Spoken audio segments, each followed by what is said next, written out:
വിശാഖ നക്ഷത്രക്കാരെ സംബന്ധിച്ച് അവർക്ക് ഈ കഴിഞ്ഞൊരു വർഷം ഏറ്റവും നല്ല ഭാവം തന്നെയാണ്. തുലാം രാശിയിൽ പെടുന്ന വൃശ്ചിക നക്ഷത്രക്കാർക്ക് ഏറ്റവും നല്ലൊരു സമയത്തിലൂടെയാണ് അവർ സഞ്ചരിച്ചിരിക്കുന്നത്. അതിൽ നിന്നൊരു മാറ്റം, അതായത് ഈ വർഷം നമുക്ക് വരുന്നത് ഗുണങ്ങളും ദോഷങ്ങളും ഉണ്ട്. അപ്പോൾ അത് മനസ്സിലാക്കണം. പിന്നെ അതേപോലെ നിങ്ങളിപ്പോൾ ഒരു വീട് വെക്കാനോ അല്ലെങ്കിൽ നമ്മളൊരു വാഹനാദികൾ വാങ്ങാൻ അതൊക്കെ നടന്നിരുന്നു. ആ വാഹനങ്ങളൊക്കെ വാങ്ങുക, വീട് വെക്കുക, അതൊക്കെ ആകുമ്പോൾ ചിലപ്പോൾ അത് തടസ്സങ്ങൾ വരാനായിട്ട് സാധ്യതയുണ്ട്. അതിനെ മനസ്സിലാക്കിക്കൊണ്ട് നമ്മൾ മുന്നോട്ട് പോകണം.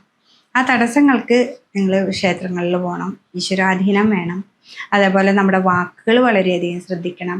കിട്ടുന്ന ധനങ്ങൾ ആ വാക്കിലൂടെ ചിലപ്പോൾ ഇവിടെ ബ്ലോക്ക് ആവാനായിട്ട് സാധ്യതകളൊക്കെ വരുന്നുണ്ട്. അതൊക്കെ മനസ്സിലാക്കണം.